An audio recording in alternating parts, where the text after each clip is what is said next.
Hello there, Mr. Ashford. My name's Dr. Mishra. I'm one of the psychiatrists that work here on the inpatient unit.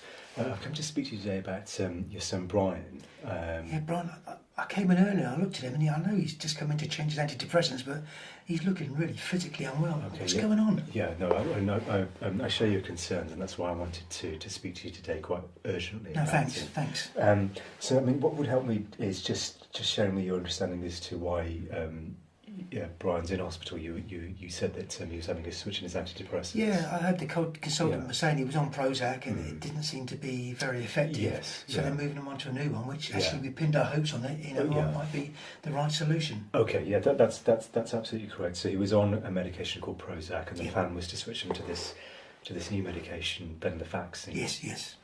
And once he was when he was admitted onto the ward, the plan about switching the antidepressant has to be done safely, and looking at how Brian was managed, that was all done absolutely correctly. So the dosage of his Prozac was lowered whilst the venlafaxine was introduced. Okay. To make that switch safely, but Brian has developed a complication from that switch.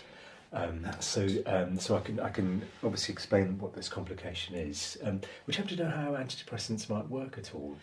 Not in detail, I suppose. If anything, it's just, to me, it's like happy chemicals. That's absolutely correct. So right? So both Prozac and venlafaxine look at trying to increase the amount of certain chemicals in the brain that we know are responsible for improving mood.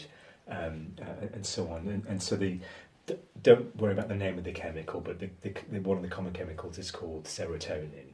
And what's happened in Brian's case is that as he's been moved from fluoxetine to the new medication venlafaxine, there's been an excessive amount that's caused an excessive amount of serotonin in the brain, and that's led to the symptoms that he's been suffering with and why he's so unwell at the moment. Now, the reason I wanted to speak to you urgently about it is that we do class it as a medical emergency. Oh, right. So we do need to move quickly, which we have done, because we've recognised that this has happened early, and obviously Brian has been in the correct place for this. Of course, yeah. So our plan is obviously to stop all of the medications that he's taking. That's the first thing that we've done.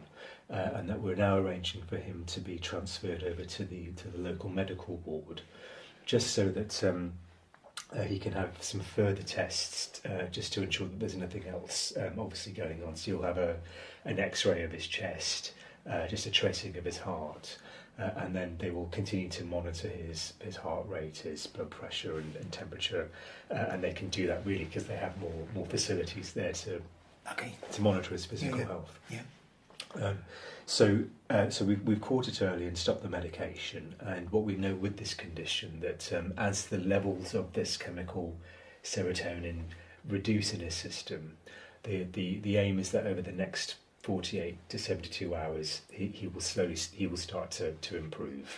Oh, that's good. So it's not side effects from this new drug then? It's not a side effect specifically per se to venlafaxine, but it's been a complication of the swapping over. The changing over. Okay. So is there anything else you wanted to ask at all? I don't. As I said, we pinned our hopes on venlafaxine, and the real thing for me is, from what you say, you hope he's going to get better. Mm-hmm. Will he still be able to take this new drug, which we think sounds good? Okay, no, that's a fair question. So once Brian's physical symptoms have resolved on the ward, then we would take advice obviously from the medical team looking after him, the hospital pharmacist, and would need to look at what would be the next appropriate step. Now, ideally, if we feel that if this was a complication of the switch over, then we could look at retrialling Brian on venlafaxine again. Okay. But we would need to do that whilst he's still an inpatient on the ward here in the hospital, and we would need to be looking at really starting on the lowest possible dose of this medication and increasing it a lot slower than we normally would, to ensure that there's no recurrence really Safe, okay. of any of these symptoms. Does that make sense? Yeah, I'm still obviously pretty worried about him because you said did you say it's a medical emergency? That's correct. Yeah. So as I said, that's why I wanted to speak to you urgently about it. No, I'm pleased you did. Thank you very much. But so want to reassure you, just to summarise, that that we've caught it early. Good. And that he's the reasons that he has been unwell is because of a complication of the switch over from the two medications that we attempted to do safely whilst he was on the ward. He will be transferred over to a medical unit where they will just continue to monitor his physical symptoms. And the plan is over the next 48 to 72 hours, as the levels of this chemical continue to reduce, that he will slowly start to feel better. Good. And then after that stage, we can then reconsider whether a retrial of venlafaxine is the next appropriate step. Okay, thanks. So, when do you think I'll be able to see him again? Well, once he's transferred over to the medical ward, I'm sure that you'd be able to visit him there as soon as he's been transferred. So I can let the nursing staff know let the nursing staff know about your wishes as well. Thank you. That's good. Okay. So once he's back here on the psychiatric ward, we'd be obviously happy to answer any other questions Of course, that you might have. Sure. Okay. Thank you very much. No, it's useful. Thank you very much, Doctor. Okay.